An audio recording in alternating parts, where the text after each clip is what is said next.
Senhoras e senhores, boa noite. A Universidade Federal de Juiz de Fora sente-se honrada em recebê-las e recebê-los nesta última noite de atividades da sexta semana da FACET. A palestra de encerramento da semana tem como tema da máquina escolar a micro-revolução do desejo, enfrentamentos no campo educacional. Para realizar a apresentação, nós convidamos o professor do Departamento de Educação e do Programa de Pós-Graduação em Filosofia da Universidade Federal de Lavras e também do Programa de Pós-Graduação em Educação da Unifesp, Alexandre Filordi de Carvalho.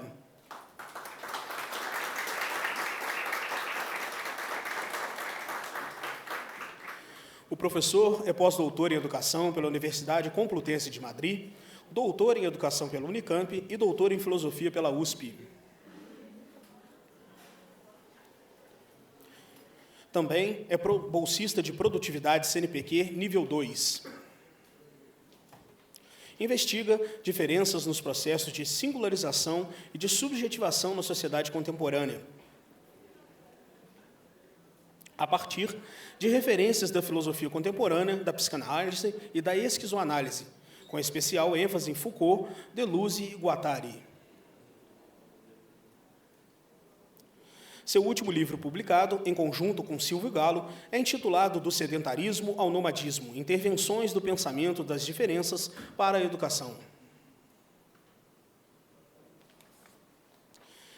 Para mediar a atividade, nós convidamos o professor de Filosofia da Educação da UFJF, Maximiliano Valério Lopes.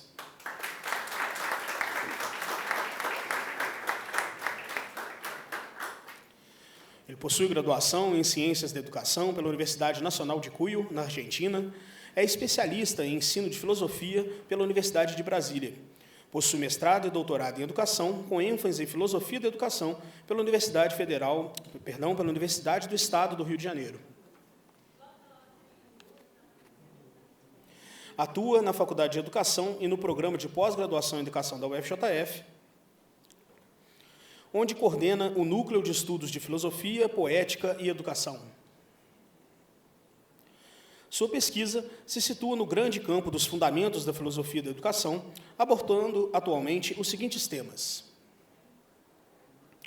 escola, universidade e pós-história, a escola como dispositivo atencional, o estudo como disposição e cuidado do mundo, a história material da escritura e o fenômeno da digitalização, o cinema como dispositivo de produção de presença, ócio, estudo e melancolia, e também a poética da educação. Agora, com a palavra, o professor Maximiliano Valério Lopes, que assume a condução das atividades.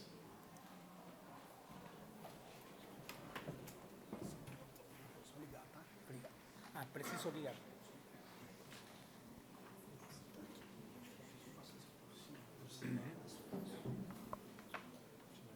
Alô? Aí, alô?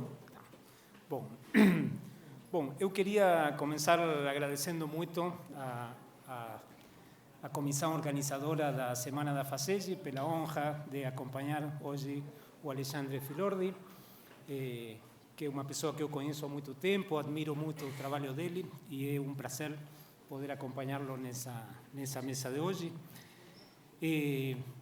Fiquei pensando um pouco na provocação do Alexandre e estou muito curioso, não? Porque o nome do evento tem a ver com o microfascismo, mas a palestra que nos vai apresentar Alexandre tem a ver com o megafascismo, não? E aí eu fiquei muito curioso com esse jogo entre o microfascismo e o megafascismo. Assim que, bom, sem muitas delongas, vou passar a palavra para Alexandre. A gente vai escutar ele e depois abrimos um pouco a conversa e acho que vai ser uma experiência bem interessante para todos. Tá bom? Prazer, Alexandre. Obrigado.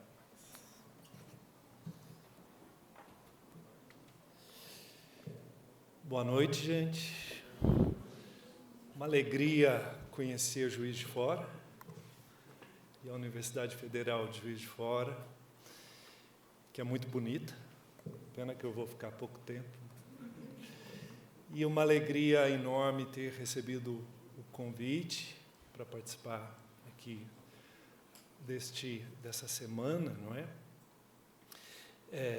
Da FACED, e recebi esse convite por intermédio da queridíssima Margarete Rotondo, que eu agradeço imensamente.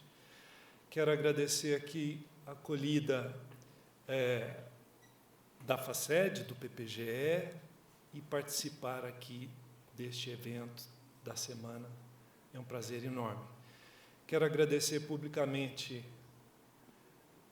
às agências de fomento, FAPEMIG, CAPES.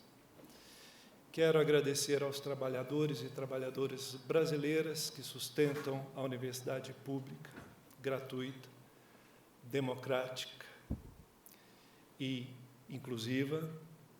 Agradecer também o comando de greve, que reconheceu que este evento é fundamental, e este evento, cujo nome é Microfascismo no Campo Educacional e a Invenção de Resistências, tem tudo a ver com aquilo que a greve vem também lutando e reivindicando.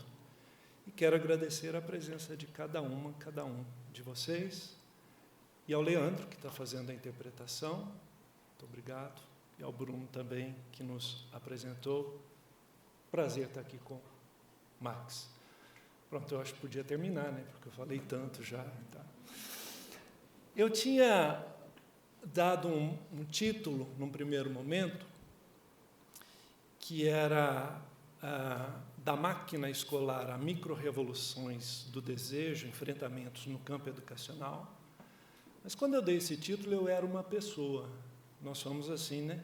Nietzsche diz que nós temos muitas almas. Aí eu mudei, e entrou uma renovação do meu projeto no CNPq, cujo título dessa nova dimensão que eu vou investigar nos próximos 3 anos é um projeto que se chama Megafascismo e Neoliberalismo, crítica e alternativas à produção de subjetividades na educação contemporânea. E aí eu falei assim, comigo mesmo, estou supondo que durante o evento ia se falar muito de microfascismo. Então eu quero mostrar como a banalização, normalização do microfascismo na vida cotidiana constitui o que eu estou chamando de megafascismo, que é mais ou menos a democratização do fascismo. Ele se espalha por tudo. Então, eu não sei quanto tempo eu tenho. Quanto tempo eu tenho? 50 minutos, perfeito, é mais ou menos isso que eu calculei. E vou fazer isso em 3 momentos. No primeiro momento, eu quero mostrar o que eu estou supondo que seja o megafascismo.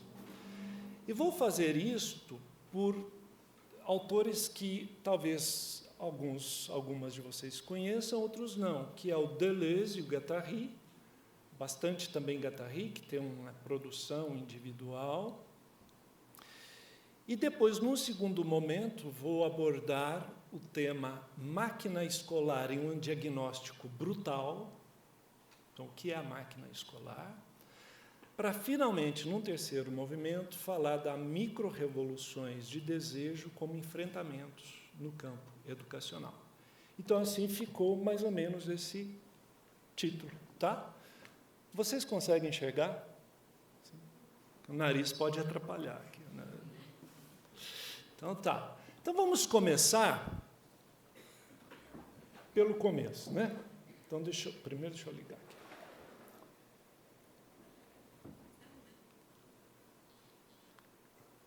A tecnologia vem... É tanta coisa, né? Agora não vai, não sei onde... Está espetado o negocinho? Senão você vai passando aí para mim. Por gentileza, o próximo. Agora foi aqui. Ele acordou. Então, primeira coisa que eu quero dizer, partir de uma concepção, porque quando a gente lê as obras do Deleuze e do Guattari em conjunto, em todas as obras eles vão falar de fascismo. Em todas. Mas, especificamente, no Antiédipo, que foi publicado em 72, e no Mil Platôs, 10 anos depois, importante ressaltar que, em ambas as obras, o subtítulo é Capitalismo e Esquizofrenia. Vamos guardar isso, Capitalismo e Esquizofrenia. Nessas duas obras, eles fazem um traçado muito profundo acerca do fascismo. Vou chegar a isso. Mas, para mim, tem 3 teses importantes em Antiédipo e Mil Platôs. A primeira tese, para mim, é que eles mostram que o capitalismo se tornou realidade única a ser desejada, replicando sobre si mesmo a própria modelização desejante. É por isso que o iPhone muda. E isso é produzido para a gente começar a desejar aquilo que vem, né? Só que, nesse campo de desejo, o jogo representacional, aquilo que a gente representa na sociedade, vem de uma expressão que eles chamam socius inscriptor. É latim, isso é uma dificuldade ali, não é para... E o que é o socius inscriptor? É uma relação social na qual somos por ela modelizados, a nossa subjetividade é modelizada. Então, socius inscriptor é um termo que eles usam para dizer que o capitalismo faz de si mesmo um modelo para que a gente deseje o modo de ser modelizado para servi-lo, como se fosse adequar a ele. Então, para que isso ocorra, o capitalismo é esquizofrênico. Ele nos separa. Separa do quê? Das potencialidades individuais que a gente tem, as nossas singularidades, para nos homogeneizar. Isso é muito simples da gente ver na dimensão de gênero, por exemplo. Certo? Na questão racial, no padrão de beleza e etc. Só que como que essa modelização opera? Por aquilo que eles chamam de máquinas sociais. As máquinas escolares, tecnológicas, burocráticas, políticas, máquinas sexuais. O que é uma máquina? É aquilo que se produz. Então, esta é a primeira aposta esquizo, né, da separação do capitalismo. Nessa altura, desejar no capitalismo passa a ser também, segundo eles, algo fascista. Por quê? Porque esse modo de desejar homogeneizado é totalitário. Isso quer dizer que ele é totalitário porque ele usa um padrão de massificação das representações que são personificadas dia a dia naquilo que a gente pode chamar o pequeno ditador. O que é o pequeno ditador? Que é o cumprimento do que o Deleuze e Guattari chamam de segmentarização da vida. O nosso dia é todo segmentarizado. Quando a gente acorda, a gente já mais ou menos sabe o que vai ter que fazer. Não é? Então, isso é uma primeira tese. O desejo no capitalismo, ele opera mais ou menos com o seguinte imperativo: então deseje assim, tem que ser assim. A segunda tese, que eu coloquei aqui, né? Deleuze e Guattari consideram que não há combate ao capitalismo sem combater as suas representações. O que eles estão dizendo? Que uma revolução do sistema, se a gente fosse pensar nesse termo, não é ocupar lá como era, né, o modo de produção e etc. É também combater as representações. E o que isso quer dizer? Quer dizer que, para eles, falar em revolução não implica na tomada global dos modos de produção material, única exclusivamente, mas implica em mudanças e contraposições do que eles chamavam de feixes semióticos. Não vamos complicar. É muito simples entender o que é um feixe semiótico de dominação. Vou lhes dar um exemplo que vocês vão entender muito bem. Outro dia eu conversava com uma amiga que me dizia o seguinte, ela é cis, né, dizia assim, não tem homem para namorar. Eu falei, mas como não? Porque eu ouço os rapazes dizendo que não tem mulher para namorar, tem uma coisa errada. Aí eu comecei a perceber que as pessoas, quando andam na cidade, estão no ônibus, vão caminhar, vão fazer ginástica numa academia, estão todas elas com fone de ouvido. O que é um fone de ouvido?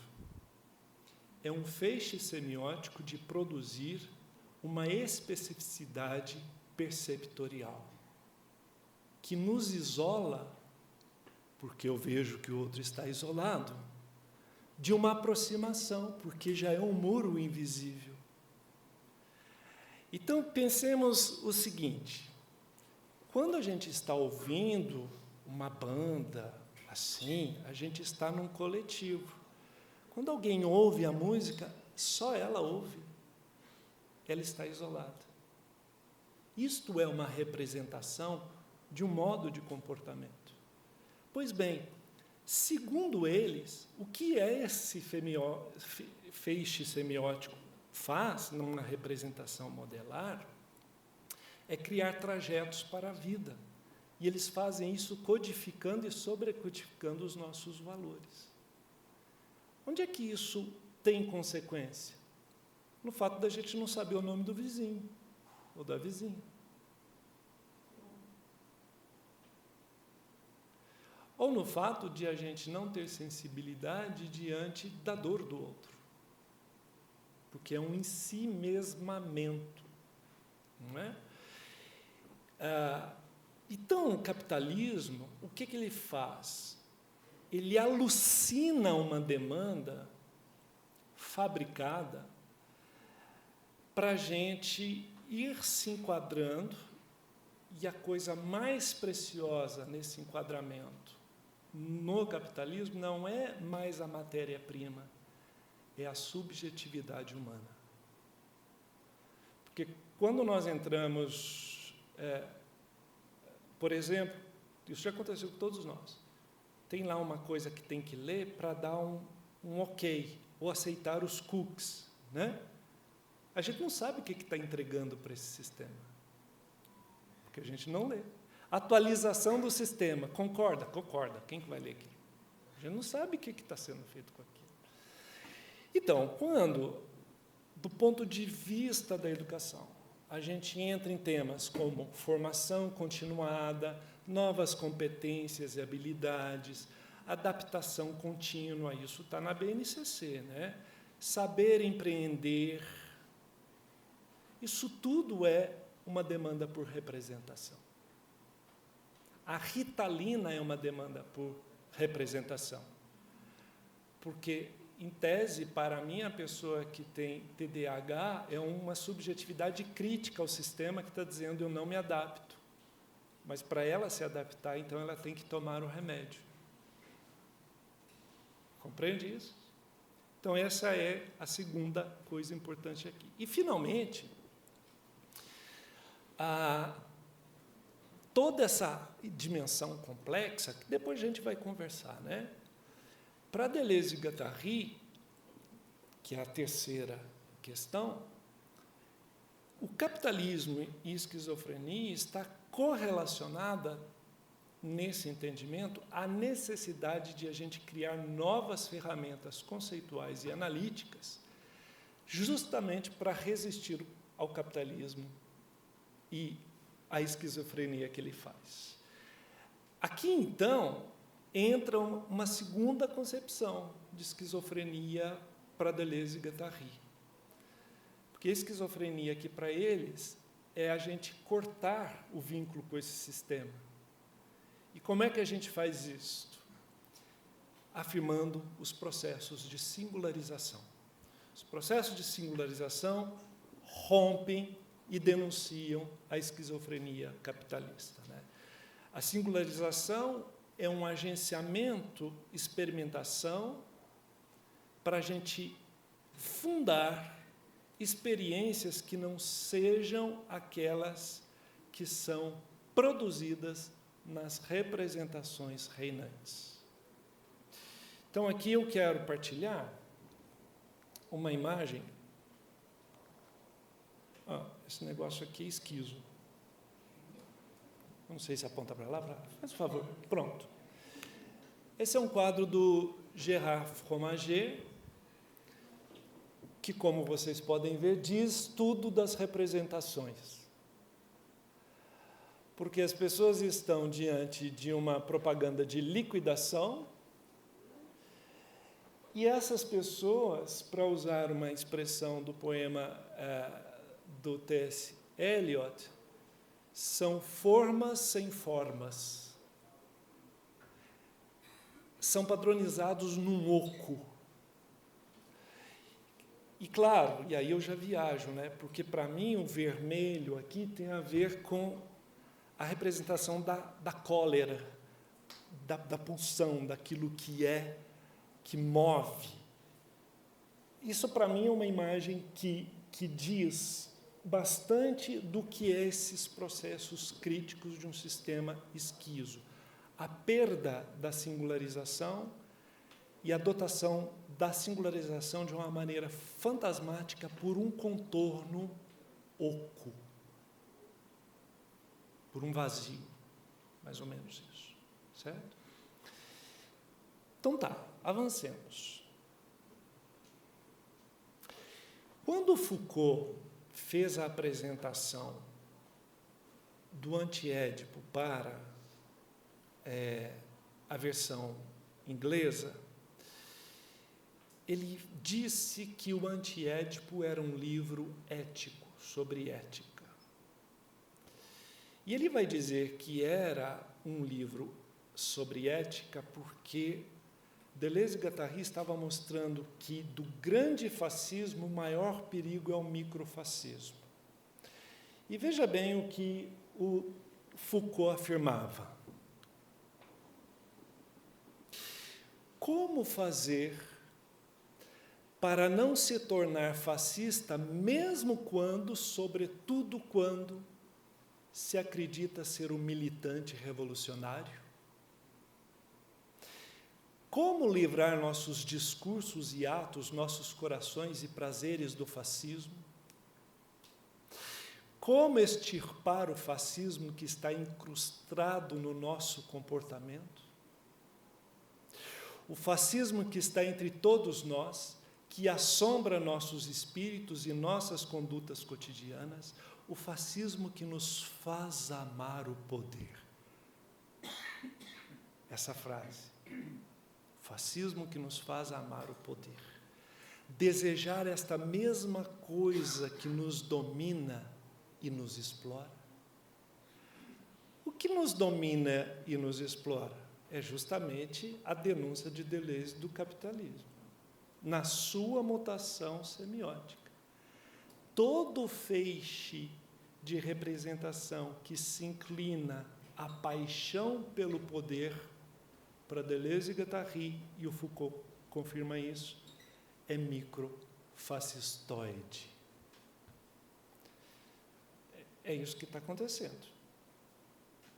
O poder de não ser abandonado ou rejeitado. O rapaz leva fora da namorada ou da esposa, tem acontecido isso banalmente. Ele mata a companheira e se mata. Quando não mata, filho, filha junto também. Briga de trânsito. Essa coisa está toda relacionada aqui. Pois bem, o que então Foucault está dando tom para nós? Que falar em fascismo não é mais falar do antigo fascio, não é? Em italiano, a palavra fascismo vem da palavra fascio, que quer dizer feixe, estar unido. Segundo essa nova concepção, o fascismo ele está no dia a dia. Está em toda inclinação pelo desejo de um poderzinho qualquer. Isso não está na universidade, não existe isso não, vocês podem ficar tranquilos. Ninguém tem paixão pelo poder, né? Então, então a gente passa a ver agora, eu acho que eu passei um demais, não? Espera aí. Isso mesmo. Então, o que a gente pode sintetizar para esses autores? E eles vão dizer isso lá no Antiédipo, na página 387. O fascismo é uma máquina coerciva. O que é uma máquina coerciva? É toda relação que produz, por isso a ideia de máquina. Máquina é aquilo que produz. É esse o sentido de máquina em Deleuze-Guattari. É produzir, tudo que é produzido, tá? Nós estamos produzindo aqui, há uma máquina subjetiva rolando, não é? Essa máquina coerciva é tudo aquilo que faz convergir para o sentido próprio de um feixe de coerção, assumindo estratégias convergentes e intoleráveis a tudo que diverge do feixe que faz o extrato coercivo. Então, por exemplo, é isso que ocorre na nossa sociedade. O que é um esquerdopata? É quem não adota um feixe. E basta não adotar o feixe. Não tem modulação mais de diálogo ou de cores, né? É tudo cinza, né? Ou é tudo branco. E isto vai produzindo um plano de consistência que aí vem uma afirmação radical do Deleuze e do Guattari, também no Anti-Édipo, que é esta. Fala assim, olha, nós podemos ser enganados pela política, mas nós nunca somos enganados quando desejamos alguma coisa. Por isso que eles vão falar que o fascista deseja o fascismo. E aí eles dizem, o desejo nunca é enganado. O interesse pode ser enganado, desconhecido ou traído, mas não o desejo. Daí o grito de Reich, que escreveu o fascismo, né, das grandes massas. Não, as massas não foram enganadas, elas desejaram o fascismo, e é isso que é preciso explicar. As sociedades modernas, civilizadas, definem-se por processos de descodificação e desterritorialização. Não vou ler tudo, não, mas o que isso quer dizer? O que eles estão falando por descodificação e desterritorialização? É a aceleração pelo capitalismo das nossas desorientações na história. Que é isto? A falta de norte. E norte não tem nada a ver com Estados Unidos, tem a ver com a bússola. A bússola aponta sempre para o norte.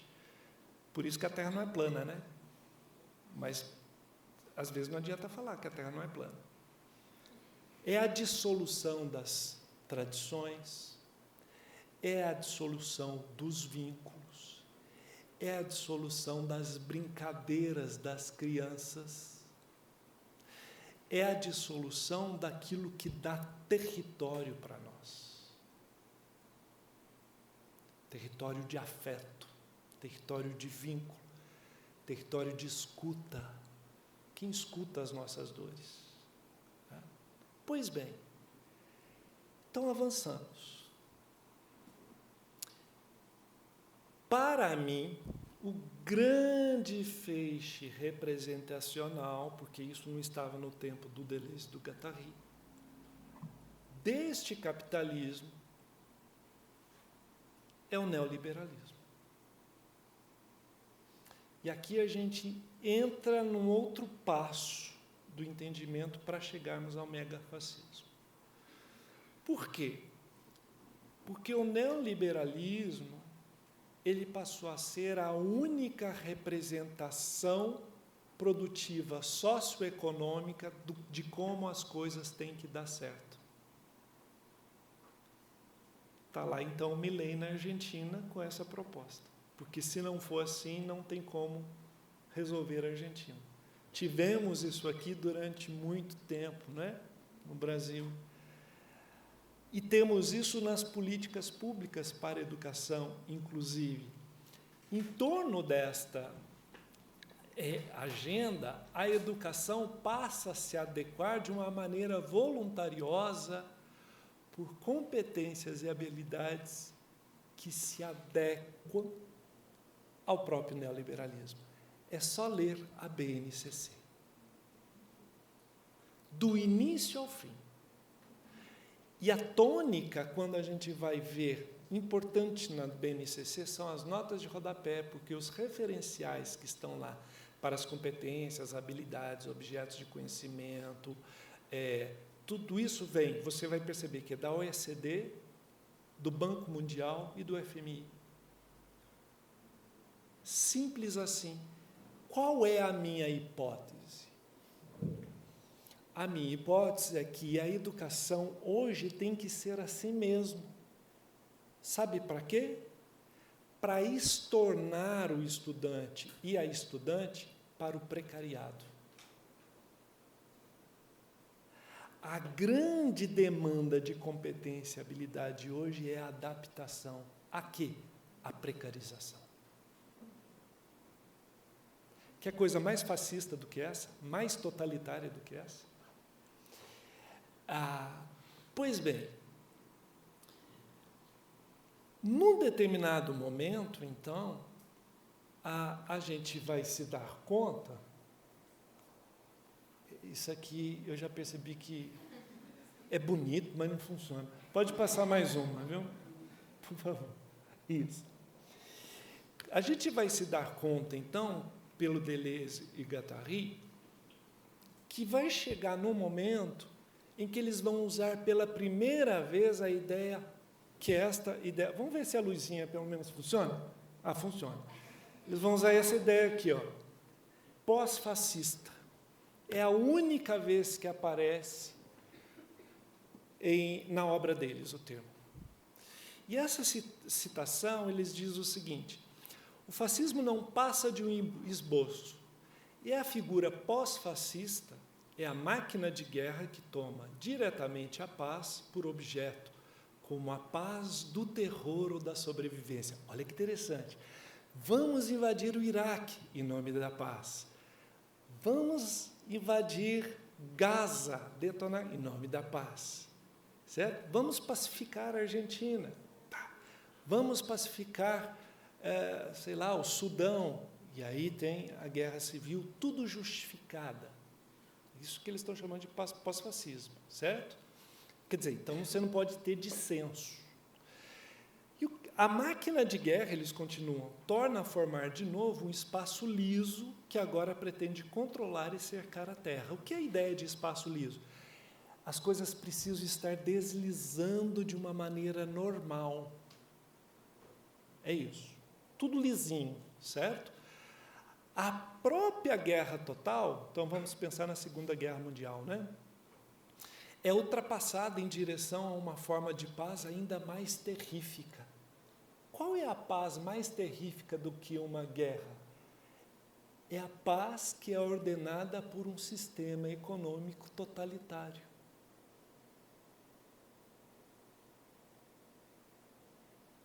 Por exemplo, ter cartão de crédito.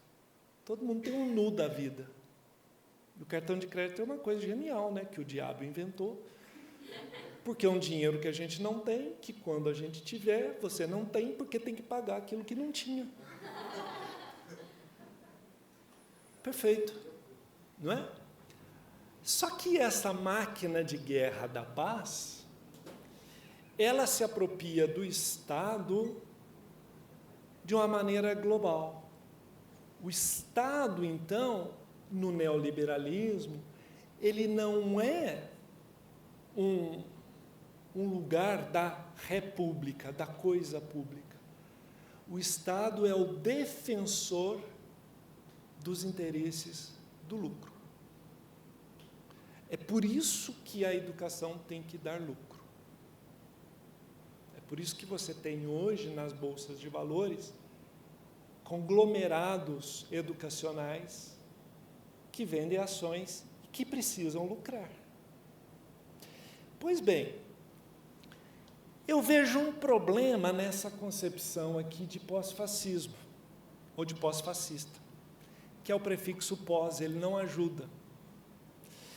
Que é a mesma bagunça que acontece com pós-estruturalismo, pós-modernismo, pós-modernidade, pós não sei o quê. No caso específico do pós-fascismo, qual é a questão que eu sustento? O termo, ele causa a falsa ideia de que o sistema fascista estaria superado. Ele não nos localiza na temporalidade, certo? Por exemplo, a tese do Reich. O Reich escreve o livro sobre fascismo em 1933, tá? Qual é a tese dela? O fascismo é a manifestação do homem médio, o homem medíocre. Quem é o homem medíocre hoje? Homem com H, né? Homem, mulher, qualquer um. É aquele que é formado na Unisap. A Unisap, né? WhatsApp. A informação vem ali. Aquilo, como dizia o Guy Debord, a gente falava do Guy Debord, está na imagem, então é verdade. Não é? Esse é um homem médio. Esse é um exemplo. Outro exemplo é que nós estamos no século XXI e a política de limpeza étnica não foi superada. Nós temos guerras de limpeza étnica hoje no século XXI. Os Massilá no Sudão, os curdos, os armênios, ainda os armênios continuam padecendo por isso, não é? Só para ficar nesses exemplos. Então, a ideia pós não ajuda. Aqui, então, que para mim está um certo salto, que é a ideia do megafascismo. Por quê? Porque lembra que do começo eu falava das máquinas sociais? Menos o Deleuze e o Guattari, mas mais o Guattari. Ele vai chamar o conglomerado dessas máquinas todas, máquinas técnicas, máquinas informáticas, máquinas de informação, ele vai chamar de mega-máquina. O que é a mega-máquina? É o resultado do ajuntamento funcional e representacional no neoliberalismo de como funcionam, do mesmo jeito, as máquinas sociais, técnicas, simbólicas, burocráticas e etc. Pega, por exemplo, a ideia de subjetividade seriada. Ela está no Ocidente todo. O que é o sujeito seriado? É o sujeito que liga a Netflix sábado de manhã e vai até segunda, vendo a série. Esse é o sujeito seriado. Né? Mas de onde que o Deleuze, o Guattari, perdão, tirou a ideia de mega-máquina? De um historiador da técnica americano chamado Lewis Mumford, que ele dizia que a primeira mega-máquina surgiu no Egito, porque o Egito foi o império que conseguiu unificar religião, exército, poder, burocracia, céu, tudo fazia parte da vida. Essa é a ideia de mega-máquina.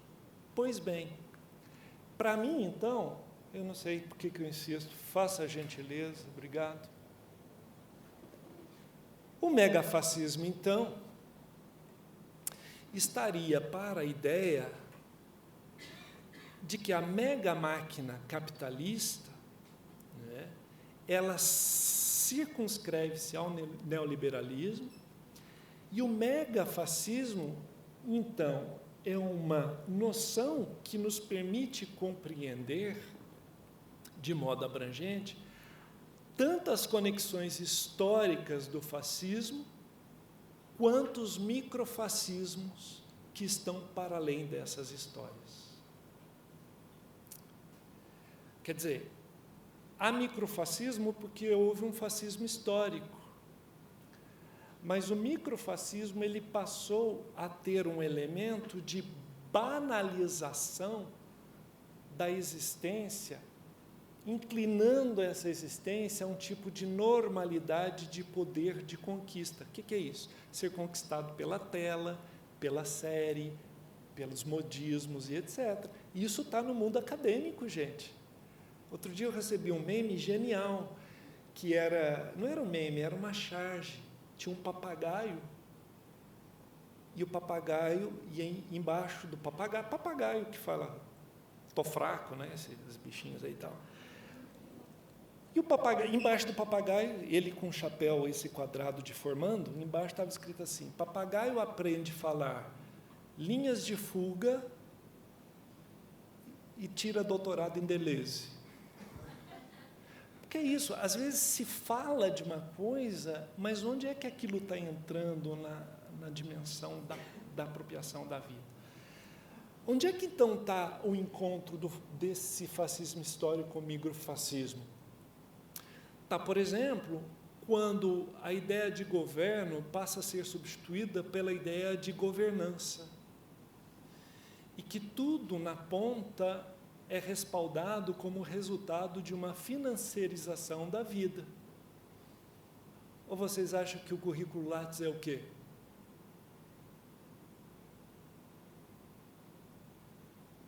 Eu tenho um departamento, mas o que conta é a pontuação individual. Por essa pontuação individual, a paixão pelo poder de mostrar ao outro que você ainda está publicando, hein? É latente. A governança aqui, do ponto de vista prático, né, nesse tipo de razão neoliberal, ela vai se pautar por demandas de eficiência, previsibilidade, calculabilidade da gestão. Então, em 4 anos, você tem que fazer a tese. Você não tem o direito de chegar aqui, olha, na minha hipótese estava toda errada. Não, você tem que dar conta daquilo. Doa quem doer, certo? Onde é que a gente vê isso, então, essa calculabilidade da gestão, etc., na educação? A gente vê quando, por exemplo, as experiências educativas, elas são reduzidas aos parâmetros de avaliações internacionais, tal como o PISA, que é orquestrado pela OECD, que converge para tal governança da financiarização especulativa. A gente pode ver isso na redução dos cortes orçamentários para a educação pública, para gerar superávit primário.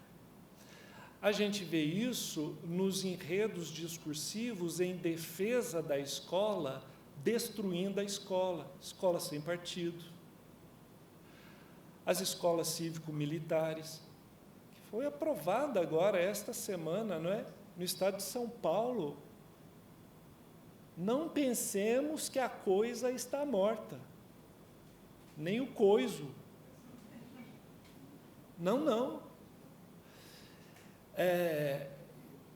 Aliás, né, São Paulo tem feito coisas geniais, como assim, vamos suprimir o livro e gerar tudo de uma maneira virtual. Perfeito, é a introdução à precarização, não é? A ideia de que os gestores em São Paulo, isso está valendo, tem que entrar nas escolas e assistir às aulas para ver se não está tendo doutrinamento.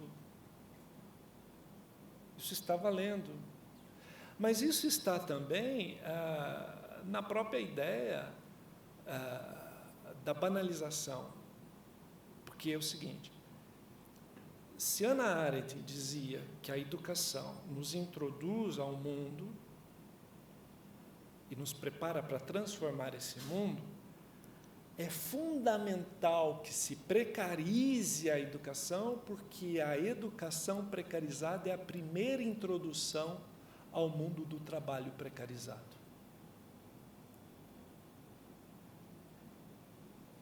E isso é totalitário. Pois bem, levando isso em consideração, para a gente terminar essa parte, de uma certa maneira, o megafascismo converge a uma expressão do Chamayou, quando ele menciona que o neoliberalismo produz uma ingovernamentalidade. Uma palavra boa para se brincar de forca. Ingovernamentalidade. Sabe onde está isso na nossa representação? Quando a gente fala assim, nossa, está estranho o mundo, né? O que a gente pode fazer? Porque isso, segundo o Guattari, é processado em nós todo dia por injeções representacionais de paralisia. Isso é a modelização. Né? Desse ponto de vista, usando um termo do Traverso, que é um historiador contemporâneo italiano, e ele está inspirado, na verdade, em Espósito, não é? Ele fala que a política atual é uma impolítica. Mas a impolítica não tem nada a ver com a ideia de que não tem política, é o contrário. A impolítica, ela é baseada nos conluios das fantasias de gerar inimigos. Então, o que é o lema do fascismo? Em nome da defesa da liberdade, eu suprimo a liberdade. Em nome da defesa da opinião, eu controlo a opinião. Em nome da família, eu vigio a sexualidade, a controlo. Em nome da pátria, eu sacrifico a pátria. E sucessivamente. Aí, então, a impolítica faz com que o neoliberalismo transforme a experiência da política pública no que eu chamo de clube VIP de grileiros do poder econômico. E é um clube VIP de grileiros mesmo. Você imagina se houvesse um governador de um estado que é dono de uma rede de lojas que defende o interesse privado? Né? Seria um absurdo, né? Então, o megafascismo é a composição de um ethos do que o Traverso vai chamar de populismo neoliberal.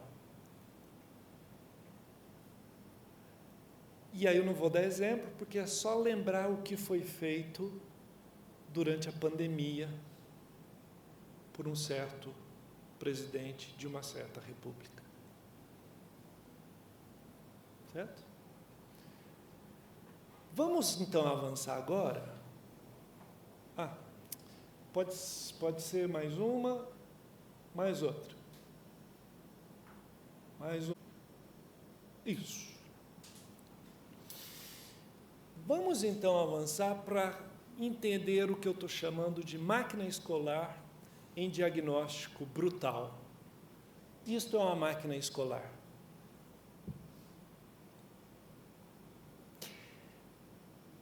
Mas isso é toda a máquina escolar. Esse quadro do Holbrook Beard, que se chama School Rules, né? As regras escolares, ou da escola. A gente vê que aqui está escrito justamente rules, regra. Nós temos isso, toda escola tem isso, toda escola tem um controle do tempo, Toda escola tem um mestre que tem aqui um látigo, né, que não se pune mais, esse quadro é de 1887, mas as punições elas continuam existindo na escola, de toda ordem. Mas a pergunta que eu faço para esse quadro é a seguinte: são humanos que foram animalizados ou são animais que estão sendo hominiziados? Eu não tenho resposta para isso, mas isso é para gerar um mal-estar na gente mesmo. Seja lá o que for, é preciso uma introdução num ritual de lineamento, né, de linear, e de responder ao que está se demandando por alguém.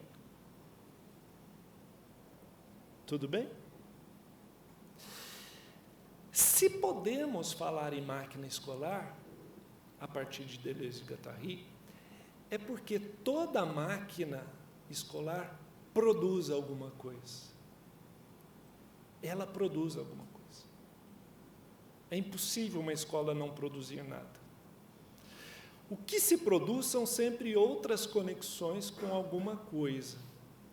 Então, parece-me que as grandes conexões da máquina escolar contemporânea são produções de subjetividades para adequação às demandas de precarização modelares do neoliberalismo.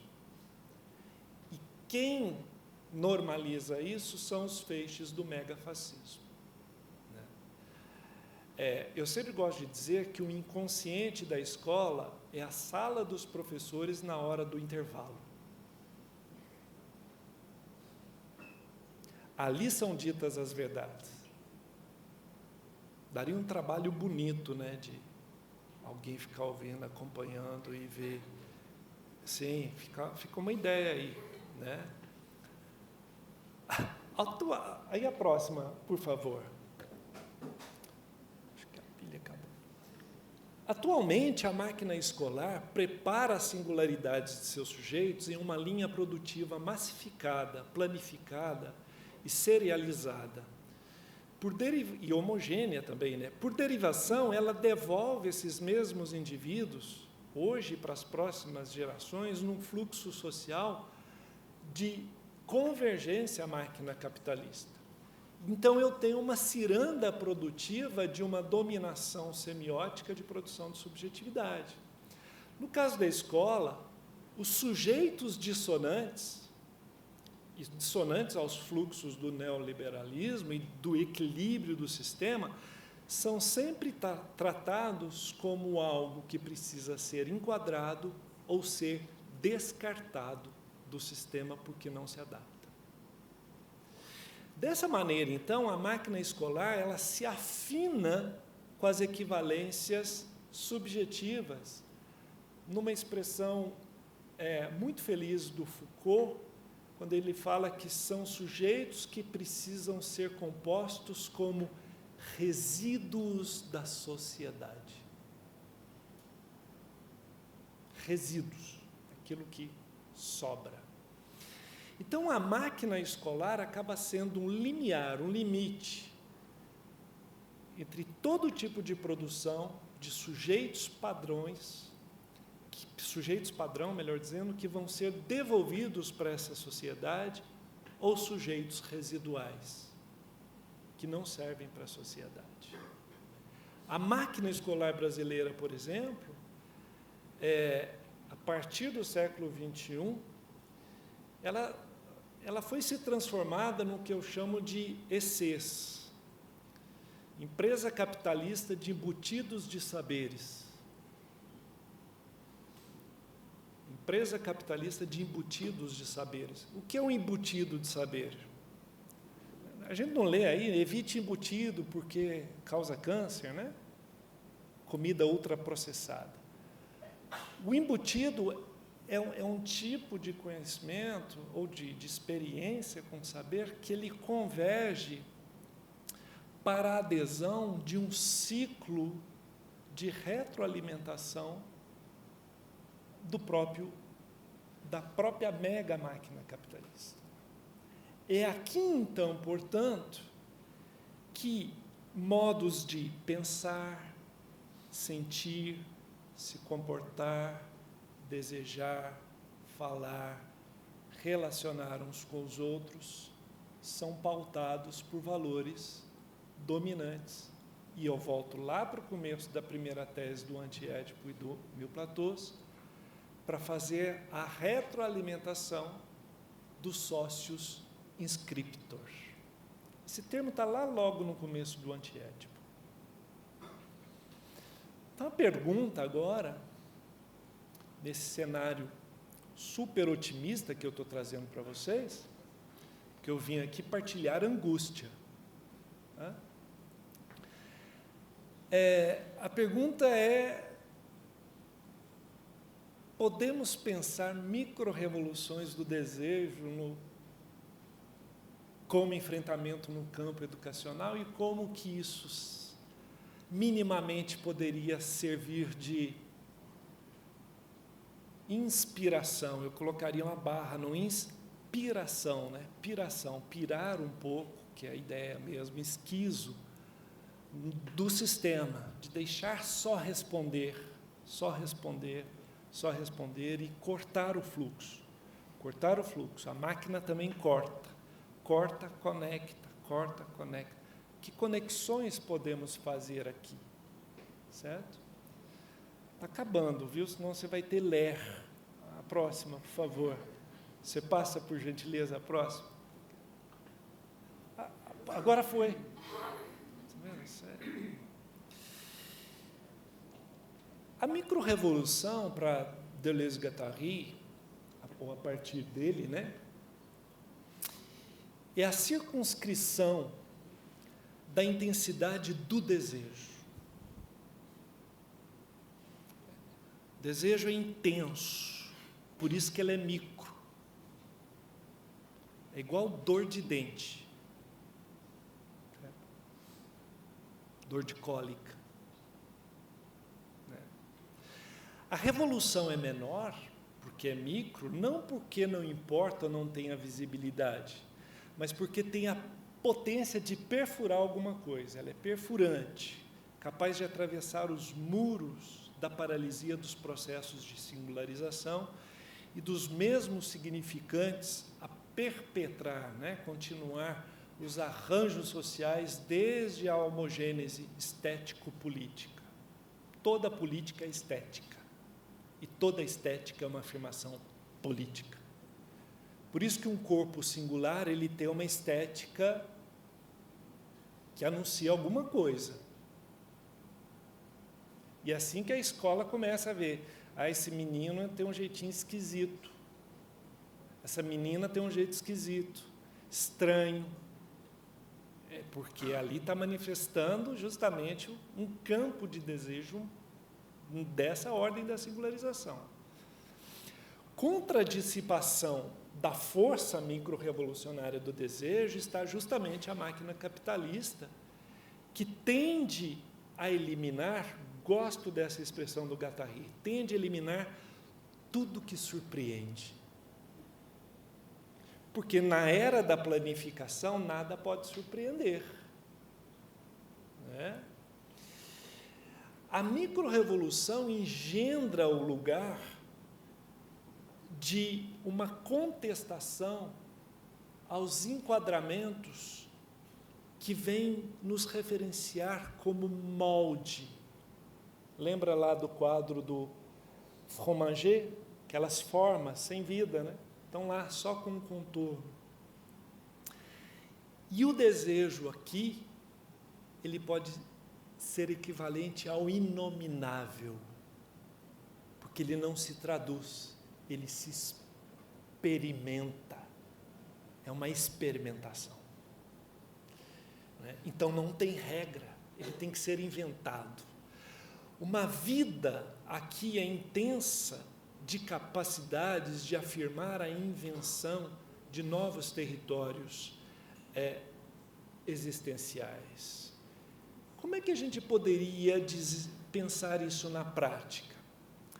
A todo momento no chão da escola está se processando alguma coisa nova e um corte no fluxo daquilo que era pré-determinado. A tendência é não ouvir e não dar atenção àquilo. Tem uma coisa muito conhecida, já falei isso em outros lugares, mas vou repetir aqui porque eu acho esse exemplo muito bom. O Deleuze, numa das falas com a Sueli Ronick, no Cartografias do Desejo, ele fala assim, quando o Joãozinho lança uma bolota de papel no meio da aula, a tendência é falar assim, ele está atrapalhando a aula. E o Guattari diz o seguinte, por que nenhum educador para e faz a seguinte indagação? Ao lançar essa bolota de papel, será que ele está querendo me dizer que o que eu estou fazendo não tem nenhum sentido para ele? Mudou toda a perspectiva.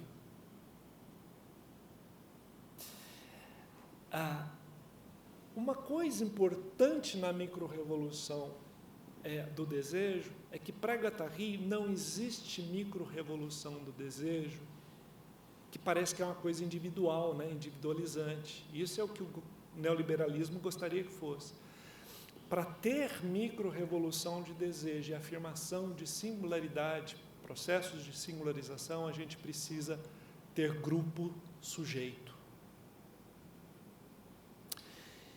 E os grupos sujeitos nada mais são do que uma forma de agir contra aquilo que institucionalmente modela as relações grupais. É por isso que o Guattari vai chamar a esquizoanálise de psicanálise institucional, que é o quê? Atuar em qualquer instituição fazendo grupos. Mas o que é um grupo sujeito? É um grupo que se compõe não para ter presidente, vice-presidente, secretário executivo, tesoureiro, essas coisas, não. Para fazer uma coisa com um objetivo e se dissolver. Mas o que permanece? O vínculo daquilo que foi feito. E o que nós estamos perdendo na nossa sociedade é a dimensão de um afeto vincular. Porque o individualismo neoliberal dissolve a possibilidade da gente se recusar à submissão a um grupo sujeitado. Todo grupo sujeitado é o que predetermina as funções e o que se espera do outro. Então, um exemplo de grupo sujeito. Houve em 2016, acho que 2016, as ocupações, ou 2014, não me lembro, as ocupações das escolas de São Paulo. Aquilo aconteceu por grupos sujeitos. Quando os partidos chegaram lá, vamos ajudar os alunos. Não vamos politizar partidariamente. Nós estamos aqui com objetivos de defender a escola, fazer isso. Eles estavam na cozinha, recuperando a biblioteca, estavam pintando, faxinando, vigiando, fazendo tudo coletivamente. Essa é a função do grupo sujeito. Se perdemos isto, vence-se a representação neoliberal individual.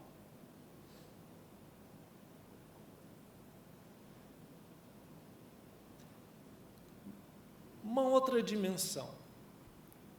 Estou acabando, viu, Leandro? Você deve estar cansadíssimo. Obrigado.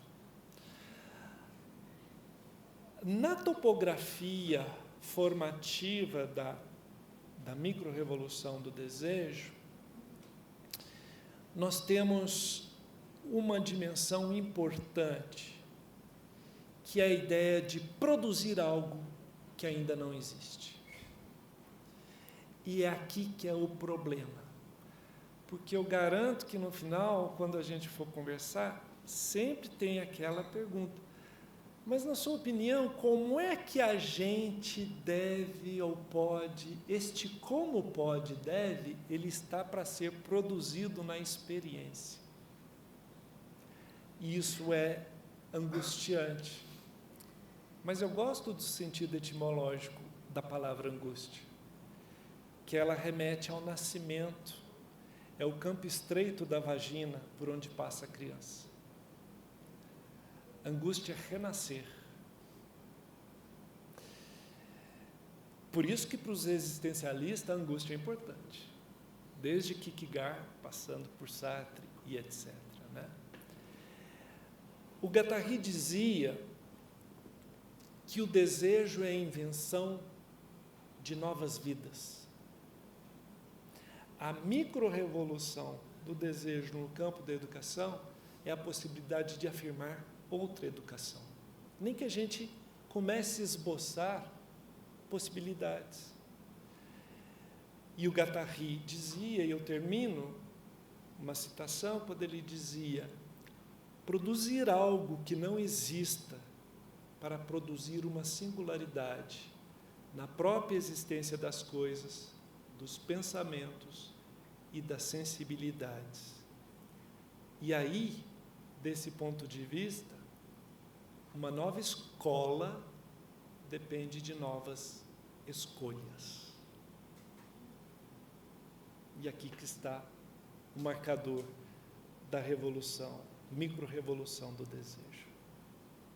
E isto é o que temos para fazer. Mas me parece, e aí eu concluo com Beto Guedes, me parece que a lição nós sabemos de cor, só nos resta aprender.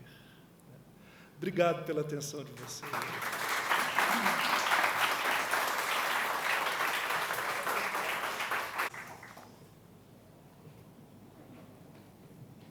Eu ia falar disso aqui, mas não tem tempo. Obrigado. Então, Vou deixar esse imagem aqui, ela é muito...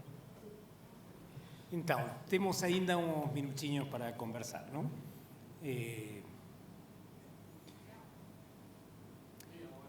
Meia hora, tá bom, ótimo. Então, enquanto vocês vão pensando um pouco as suas intervenções, eu queria fazer uma pequena reflexão e depois de escutar também algumas intervenções, devolver a palavra para o Alexandre. Eu pensava, você citou o Milei, e bom, eu por ser argentino, obviamente o Milei é o tema central de toda a minha vida nos últimos tempos, não? Eu diria, o Milei aparece como um anarquista de direita, digamos, não? E esse é um fenômeno que a gente quase não consegue pensar, ou um anarquismo fascista, poderíamos dizer, no marco da conversa do Alexandre. Só que fascismo e anarquismo, até algum tempo atrás, eram coisas opostas, não? Assim, o fascismo tinha a ver com a normalização, com aquele espetáculo do poder normalizado e normalizante, os desfiles militares, assim, a estética, quando dizia o Alexandre, toda política é uma estética e toda estética é de alguma maneira política. Poderíamos dizer, a estética do fascismo que a gente tem na cabeça, do fascismo histórico, é claramente um fascismo normalizante, disciplinar, diria Foucault, não? E o anarquismo era o contrário, assim, o anarquismo era a posição mais à esquerda de todas as esquerdas. Mas a gente está assistindo a um fenômeno novo e bastante assim, espantoso, no sentido em que gera espanto, que é essa o anarcocapitalismo, não? Que tal como define o Milei. E eu pensava assim, aí há uma coisa que pensar, não? Porque muitas das questões, porque eu diria, o território se tornou muito ambíguo e difícil de pensar, porque a individuação, a criatividade, a mudança, as decisões, hoje são uma ferramenta do capitalismo. Assim, não tem nenhuma escola privada que faça sua publicidade dizendo que seu filho ficarão todos iguais, de uniforme, normalizados. Nenhuma escola privada se publicita a si própria com ideias normalizantes. Todas dizem que seu filho vai ser criativo, que vai saber trabalhar em equipe, que vai... Assim, o mercado tem um imaginário muito mais, digamos, libertário, que assim também se define Milei, do que normalizante.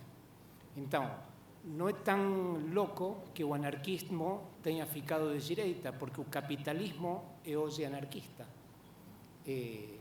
Ao mesmo tempo, como você bem colocava, e eu coincido plenamente, o capitalismo se apresenta como a única realidade desejante. Não? Eu lembro uma palestra de Marilena Chagüí em São Paulo, onde ela dizia, quando eu era criança, as instituições eram diferentes. Assim, entre uma igreja, uma escola, um circo e um hospital, não tinha nada a ver. Assim, cada instituição tinha sua vida, suas regras.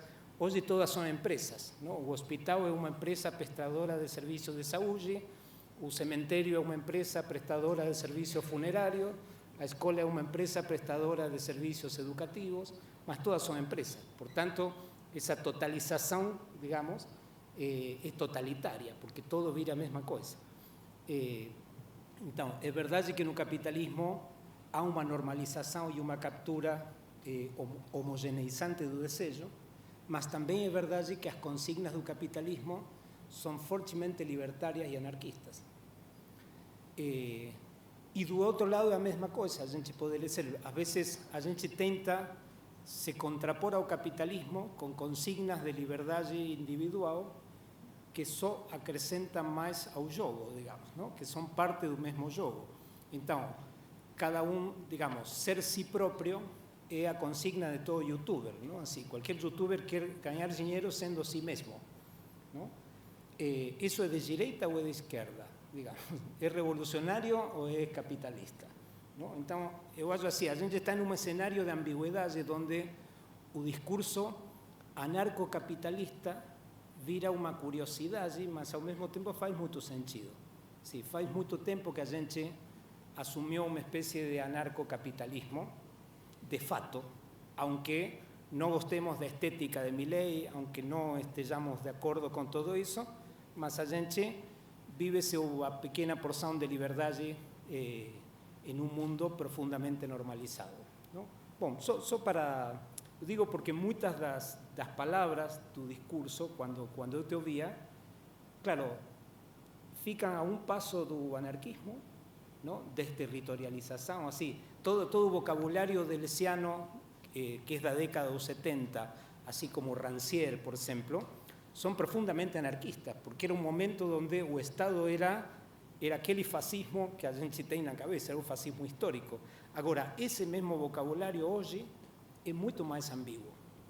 Você, num momento, dizia, bom, o capitalismo nos deixa sem território, sem terra, sem espaço comum, sem mundo comum, e ao mesmo tempo, digamos, quem olha superficialmente o pensamento deleuziano diz, bom, mas Deleuze propõe uma desterritorialização, mas também ficamos sem lugar, digamos, não? Então, essa ambiguidade para mim é estratégica, digamos, não? Assim, como habitar essa ambiguidade nesse mundo que cada vez se compreende menos, não? Aí queria, bom, só te devolver a palavra para alguma reflexão sobre essa espécie de bom, para que você me explique um pouco o Milei e o anarcocapitalismo. Mas abrimos para escutar algumas questões, então a gente suma um pouco e depois passamos a palavra outra vez para Alexandre. Tá, então, aí enquanto aparecem as questões... É interessante o que você estava falando, Max. Agradeço demais porque talvez você tenha sido mais didático do que eu consegui, porque o que você chama de ambivalência ou de, como que você chamou? Ambiguidade. Ambivalência ficou por minha conta, né? É o caráter esquizo do capitalismo. Desse ponto de vista, a normalização é esta normalização da diferença. Mas não para afirmar uma diferença que é pautada no processo de singularização, mas é a diferença da propaganda de margarina, que é o mesmo produto, mas gerando aquela família pequeno-burguesa, e etc. Né? Eu não saberia falar do anarcocapitalismo desse ponto de vista, mas parece-me que é esse sentido esquizo, produzindo a ambiguidade, que tem a ver com essa dimensão do bate-assopra. Porque a gente não pode esquecer que o Guattari era psicanalista. Um dos princípios básicos, bom, aí eu não quero entrar nessa seara, mas entrando, um dos princípios básicos, né, por exemplo, pelo menos se a gente pegar Melanie Klein ou Winnicott e etc., de uma produção esquizo, é a duplicidade de uma informação que não dá sustentação à realidade. Então, uma mãe que começa não a mãe e mulher, mas pode ser o pai dando a mamadeira, etc., né? Uma experiência de afeto. Fala, vai, mama logo, menino, e não sei o quê. E ele começa a dar informação dupla entre a experiência que era para ser boa e o aceleramento de algo que provoca a sensação que é ruim. É isso que o sistema faz com a gente, nos enlouquece. Então, perfeito o que você está dizendo, porque essa ambiguidade é própria do que eles estavam diagnosticando como capitalismo e esquizofrenia, né? Então, faz todo sentido a defesa da liberdade aniquilando o Estado, porque cada um deve se virar, fazer o melhor de si, empreender, certo? Que é o medalhão do trabalho precarizado. E aí sempre você vai ter alguém na Ana Maria Braga que vai chamar, olha só, aqui o fulano, né? Ele começou vendendo brigadeiro, não sei o quê, na porta do cemitério. Hoje ele já tem alguém que vende para ele e tal, e ele vai dar receita. É isso que é vendido como se fosse o melhor dos mundos. Essa é a ambiguidade, né? E essa ambiguidade é enlouquecedora porque ela tira a referência do concreto, né? De como se pode seguir. Então vai se banalizando, a pessoa não tem onde morar, vai morar onde? Se banaliza a situação moradores de rua, e sucessivamente. Não sei se está fazendo sentido o que eu estou dizendo, né? Eu entendi assim o que você está chamando que é anárquico, né? Porque ele faz isso. Dá uma boa conversa.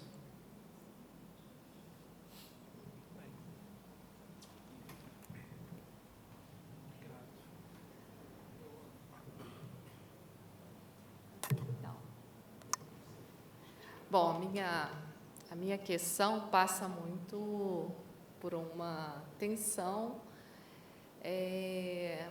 com relação à escola mesmo, ao acontecimento da escola e a sua constituição por saberes, né, organizados pelos seus currículos, esses que estão aí na instituição escola. É lógico, todo mundo sabe, meu particular, que é a matemática. Então, é esse enfrentamento.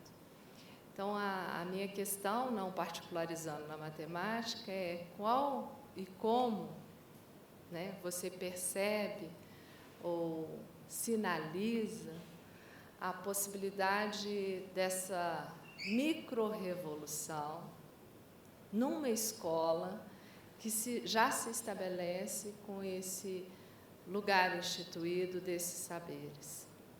Estou falando isso por conta da formação docente que está aqui, né? Então, assim, como dar conta disso, né? Como dar conta desses lugares que já estão, né, instituídos, organizados, sistematizados, e a produção de desejo, né? Essa micro-revolução. E aí eu vou aproveitar e vou dar mais uma esticada com relação a isso, porque se a gente for olhar lá pelos caras, né, e pensar na produção do pensamento nos 3 lugares que eles apontam, a arte, a filosofia e a ciência, né, quando vão apontar nesse sentido, né, que é o pensar se dá no pensamento por esses 3 lugares, como que a escola, né, pode, ou como que ela tem feito para que... Vou colocar uma delas, porque a ciência é esse lugar, talvez, das disciplinas, vamos pensar assim.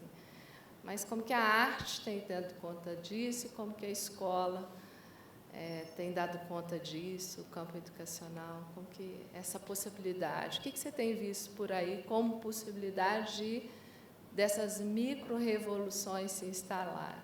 Estou falando em escola, mas eu estou pensando também aqui nos espaços da universidade, do campo de pesquisa. O que você tem percebido?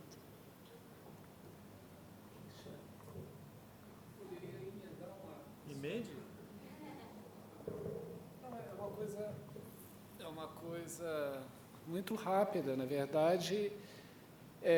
Como você pensaria justamente na linha que a Margarete procurou desenvolver, o lugar do professor, né? Como se refazer professor e professora trabalhando nessa perspectiva, né? Talvez a Margarete também tenha falado do espaço-tempo escolar, num sentido geral, mas eu me interessaria particularmente a nossa, vamos dizer, a nossa recriação da aula, enfim, a possibilidade do professor, da professora, se vincular àquilo que você fala da experiência, né? De como isso também não, desculpa, isso também não ser só experiência, né? Mas também aquilo que a gente traz de estudo, né? De toda a nossa bagagem. Essa semana da FACED tem todo ano? 2 anos? Eu posso responder daqui 2 anos? Perguntas... Eu quero começar contando uma coisa interessante para vocês. Foi o Bruno que nos apresentou, né? Foi o Bruno que leu aqui. Foi. Bruno está aí? Cadê o Bruno? Não, né? Já foi. Vocês ouviram aquela apresentação minha? Ele leu lá. Está lá, está no Lattes, né? Isso está lá. Não está no Lattes que eu fui reprovado 2 vezes por matemática.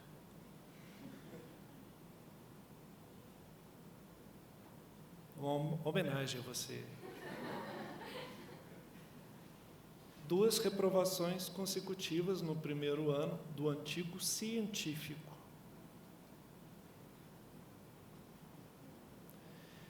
Então, por que eu estou dizendo isso? Porque este que vos fala tem componentes humanos como qualquer um de vocês, como qualquer um. Eu não tenho resposta para a pergunta de vocês, eu tenho suspeitas. A primeira suspeita é que parece-me que os professores tendem a esquecer que foram alunos. E quando o professor esquece que foi aluno, ele é apaixonado pelo poder.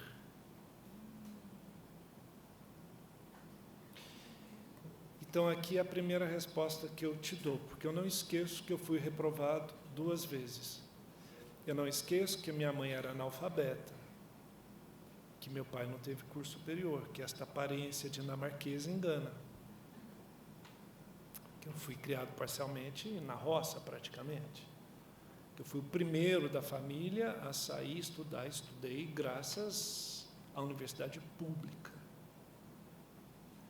Então, se eu chego no papel docente na universidade sem isso e sabendo que quem está ali, eu tenho que pressupor isso, qualquer possibilidade, esse é o segundo passo que eu estou dizendo, porque esse passo primeiro é o passo da memória, que é o que se suprime nessa ambiguidade capitalista, a memória. Tá? E sem isto não tem uma coisa importante, que é o investimento de uma política de afeto.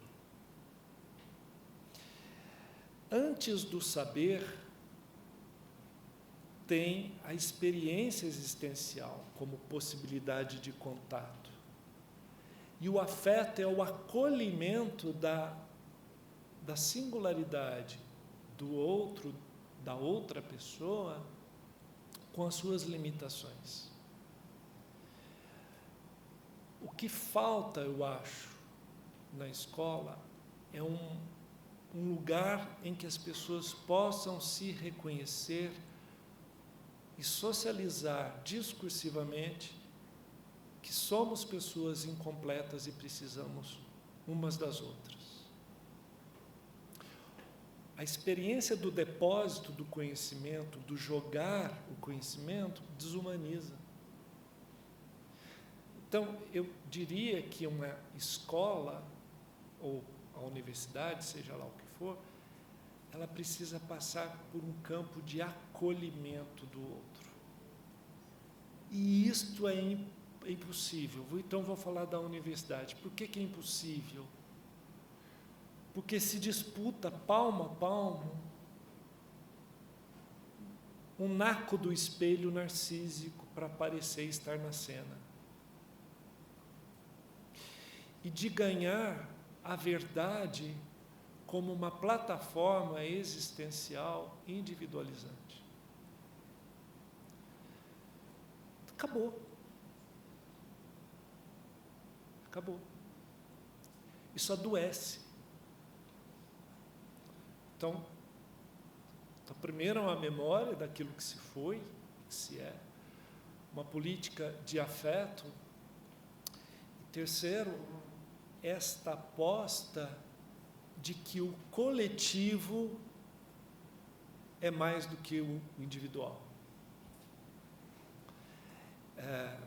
Por exemplo, então vou te dar já que você tocou no assunto da matemática, né?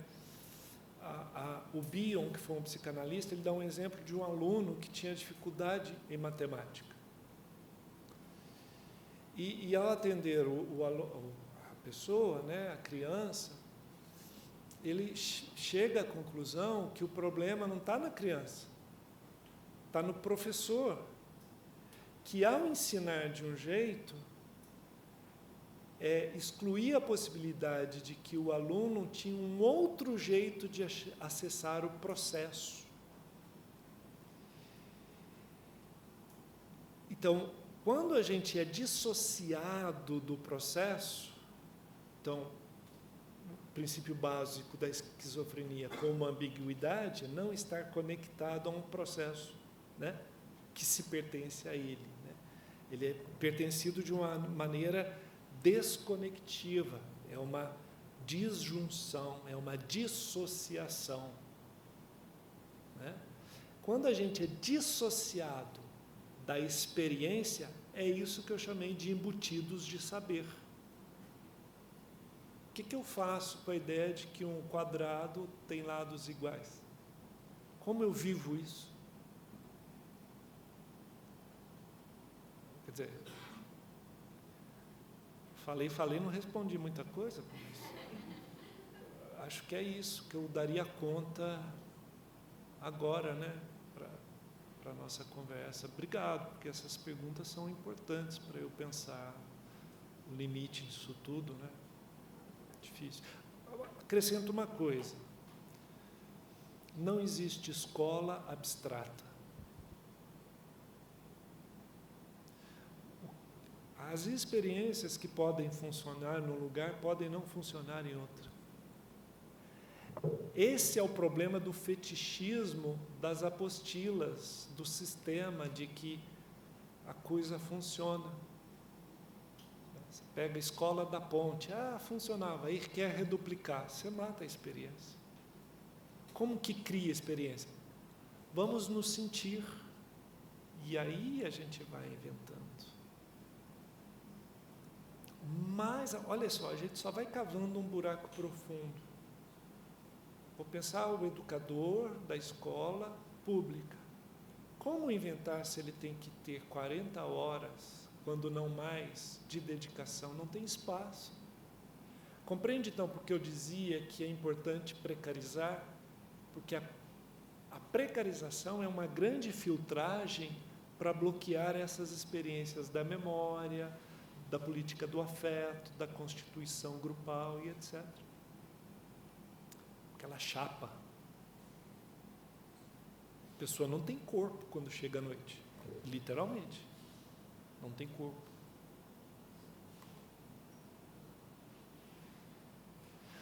Poderia falar de um punhado de coisa, mas deixa para lá. Vamos ouvir, caso tenhamos mais questões. Então, alguém mais gostaria de colocar alguma questão? Você quer que eu passe aqui, Marcos? Porque eu filmo o chão.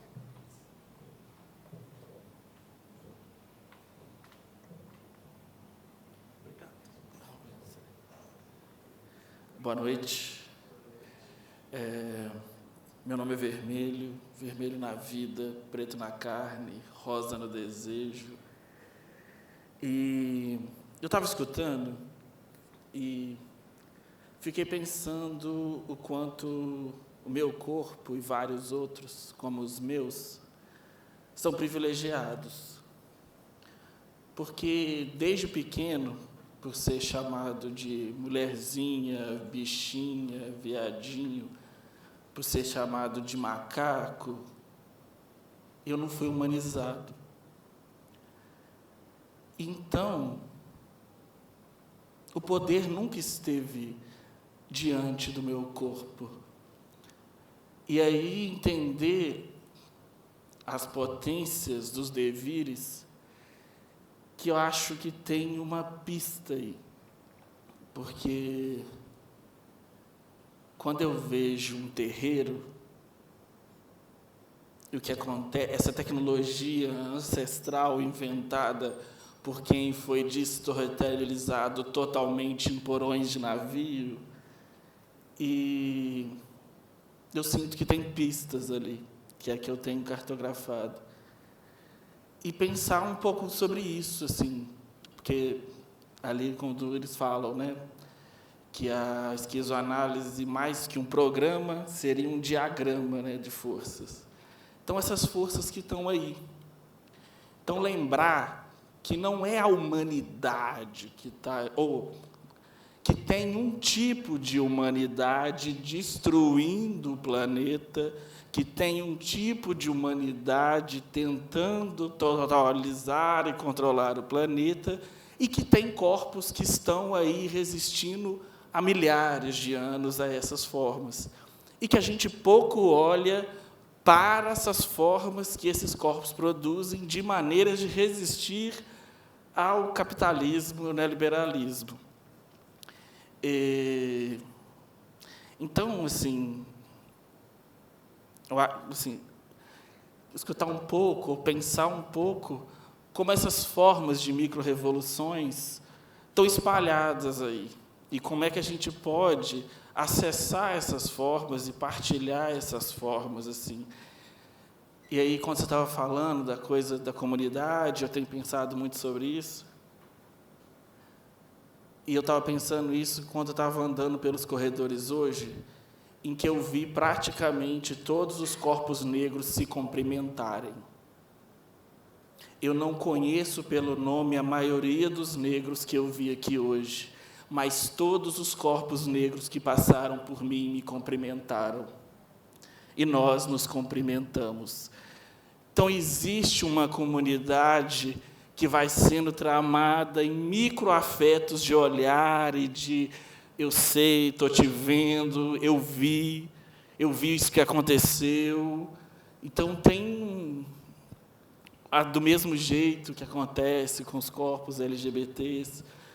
Então, assim, acho que a gente, nesse momento, poder olhar para essa tecnologia, para essas máquinas, e nos possíveis megazords que a gente pode construir, com os corpos de várias cores, talvez seja uma pista. Queria deixar um pouco por aí.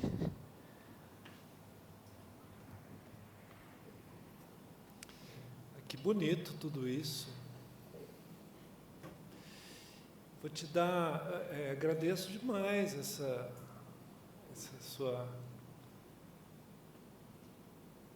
intervenção, porque é isso. A vida está pululando, ela pode pulular.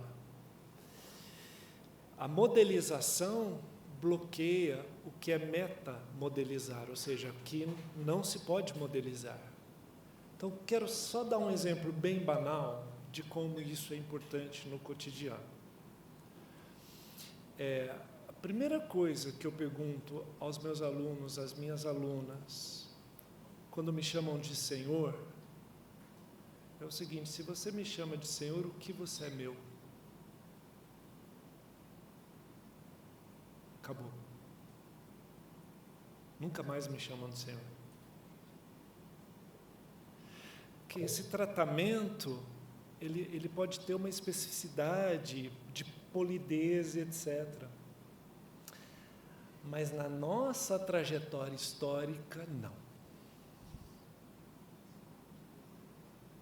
No país que mais escravizou, no país que mais subjugou e que tem um ordenamento opressor de um microfascismo cotidiano. É isso. Isto é possível. E isto faz a diferença. Porque isto está aqui agora, circulando, né? Ao passo que outros fazem questão de ser chamado de Senhor, doutor. Não é isso? Então, isso modula alguma coisa, eu acho que faz vibrar uma outra canção, sabe? Uma outra possibilidade de afeto. Humaniza a gente, aproxima. Muito bom.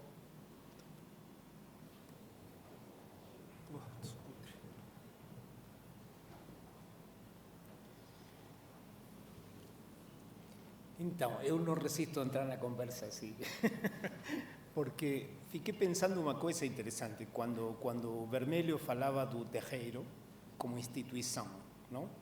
E eu pensava assim, estamos falando aqui de micro-revoluções, mas eu me perguntava, e o dia depois da revolução, não? Como a gente constrói?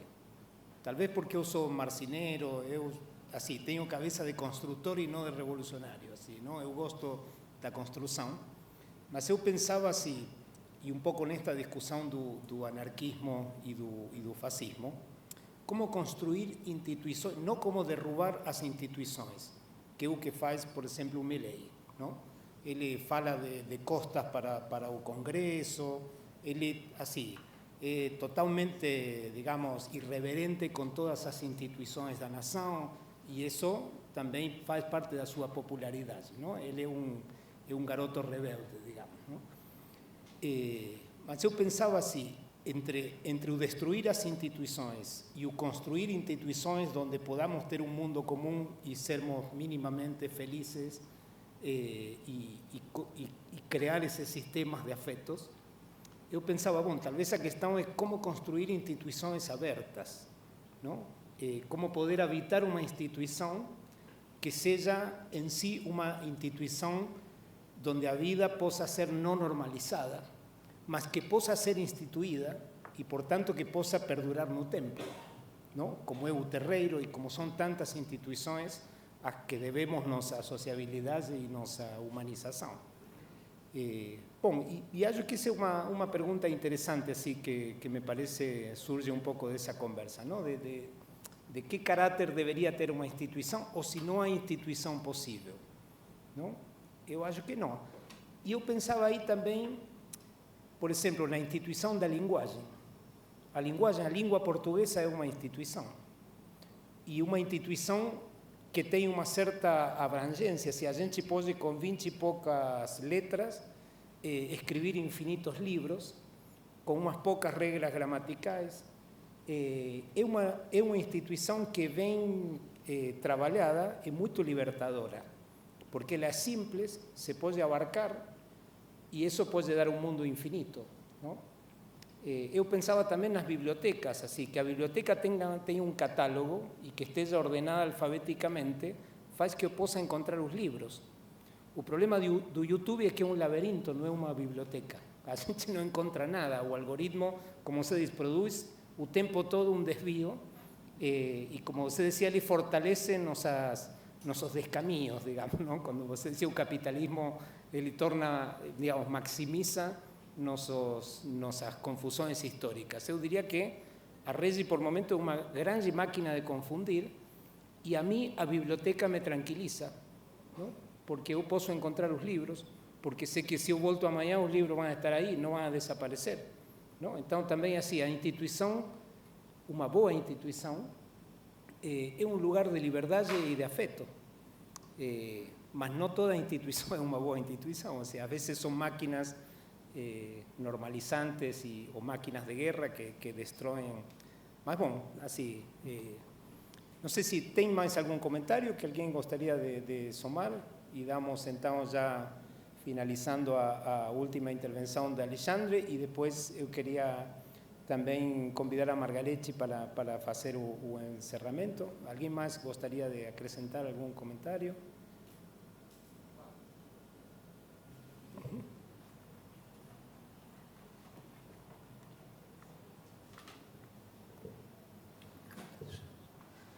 Eu vou fazer mais uma emenda. Hoje eu estou aqui para emendar. Queria, na linha que o Max colocou, estou aproveitando os colegas para não pensar muito, estou brincando. Estou pensando a partir de vocês, primeiro para a Margarete, depois do Max. Como o Alexandre pensa, por exemplo, né, a importância de instituições, como a gente teve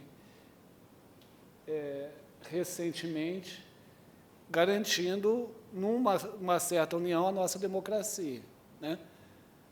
Porque, mesmo que haja falhas nessas instituições, num determinado momento em que a gente teve prestes a, pelo menos uma tentativa de um golpe, de um novo golpe, de uma nova ditadura, a gente teve um movimento que foi resultado de uma união impedindo, né,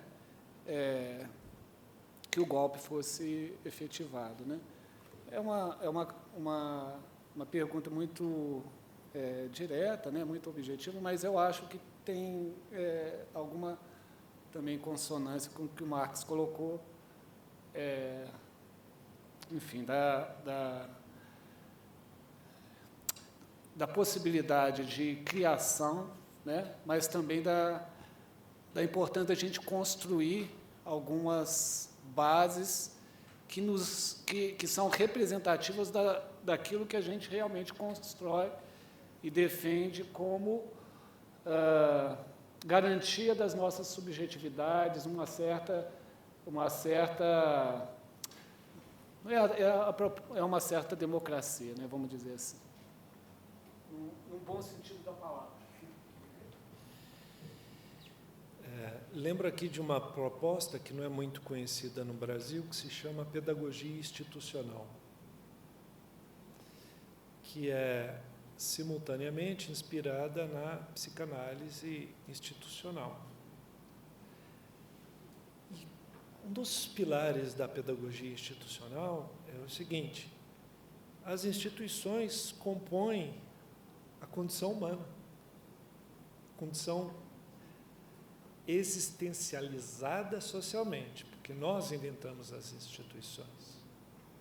Tudo bem. Isto não quer dizer que não possamos transformar, vou usar um termo do Guattari, é difícil falar isso, paquidermia institucional. O que é o paquidérmico? É o elefante, pesado, lento, certo? Num bailarino, de passos leves. Como fazemos isso? Primeira coisa, talvez, não tem primeira coisa não, porque não tem hierarquia, né? Mas eu acho que é importante a gente desinstitucionalizar o corpo. Pronto. Como é que a gente faz isso? Você falava da marcenaria. O que você faz é transformar a matéria. Transformar a instituição é transformar a matéria. É possível, mas eu volto atrás. Como a gente faz isso no dia a dia? Dando bom dia para as pessoas. O Vermelho dizia, os negros aqui se cumprimentavam. A gente se cumprimenta, a gente sabe o nome de todo mundo, de quem está limpando o banheiro, de quem está na guarita. A gente conhece essas pessoas são visíveis, os subalternos são visíveis. Isso é instituição.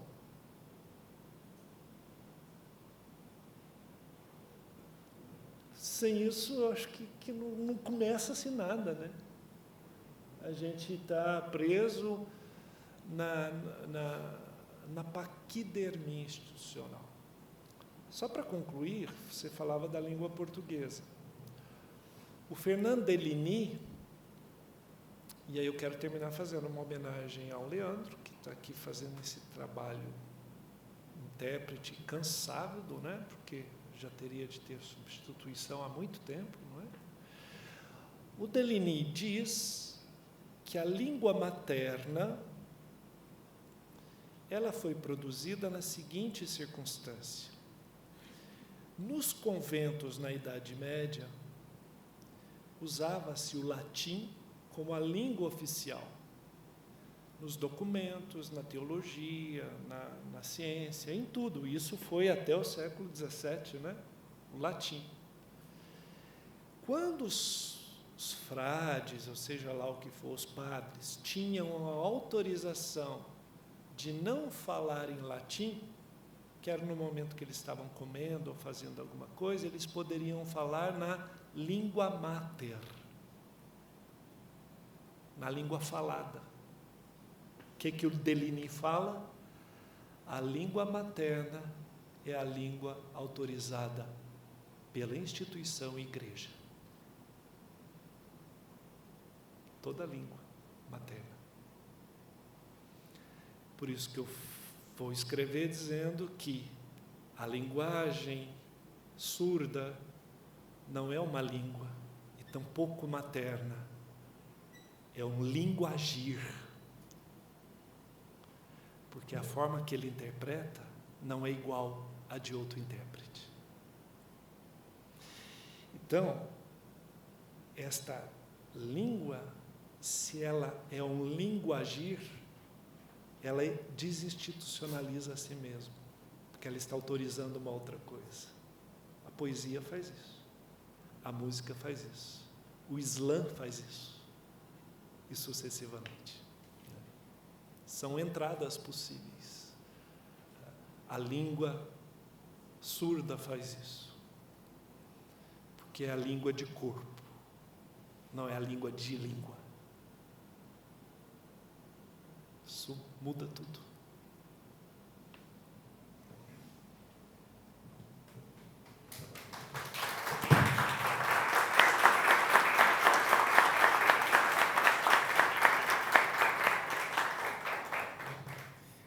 Então, eu agradeço uma vez mais a possibilidade de ter acompanhado hoje à noite ao Alexandre e dou então a palavra para a Margarete, que ela fará as honras do fechamento. Então, gente, é uma parada, né? Daqui a 2 anos a gente tem aí essa experiência de novo e, pelo que parece, eu vou estar na coordenação novamente de articulação e a gente vai estar aí fazendo esse exercício, né, de construir talvez um fio, que foi o exercício que nós fizemos aqui, de fazer um fio entre todas as atividades que nós tivemos, na possibilidade de oferecer, assim, desde a barbárie, passando por todos os microfascismos que nos assolam, né, aí nas nossas mesas, nas nossas conversas, e finalizar talvez numa perspectiva de outros modos de pensar. Então essa mesa conseguiu assim fazer esse fechamento com muita força, muita potência. Eu acredito que para muitos aqui com um distanciamento teórico, né, muito grande, e a gente viu o zelo com que você tratou conceitos que são difíceis para nós leitores do Guattari, do Deleuze. E brinquei com o Giovanni agora mesmo. Cara, ele arruma uns exemplos, a gente não pensa isso, né? A gente brinca que exemplo não é bom, mas vem aquele exemplo que, poxa, é isso. Então, assim, dá aquele sentido para às vezes, um conceito que a gente tem essa grande dificuldade. Então, um agradecimento ao meu amigo aqui que aceitou de pronto e conseguiu fazer esse fechamento tão potente. Muito obrigada. Eu gostaria, gente, de fazer um fechamento para um agradecimento. Então, eu estou vendo aqui Yasmin, Mariana, não estou vendo a Maria Clara. Ah, está ali. Essas meninas, se não fossem elas, isso aqui tinha dado nó na gente. Então, são as meninas representantes do DA, que assumiram aí uma luta durante esse processo todo. A gente virou domingo trabalhando, elas ficaram aqui direto. Então, assim, eu deixo aqui o nosso agradecimento, nossa alegria foi intensa com vocês. E, assim, merecido, eu acho que vocês merecem esse aplauso de todos nós.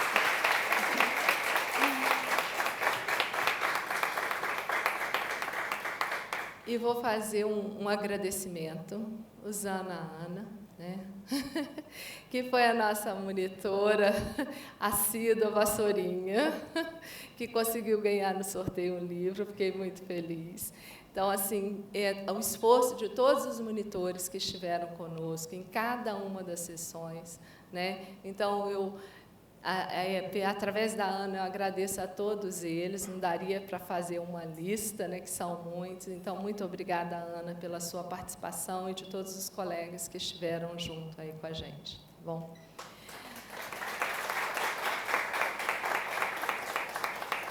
E, por fim, agradecer a todas, todos que aqui estiveram, à comissão organizadora, aos colegas da FACED, nessa composição, né, que a gente pôde fazer durante esses 4 dias, né, intensos, a programação foi intensa, realmente, deu para, né, perceber nos nossos corpos hoje, mas nós tivemos muita energia.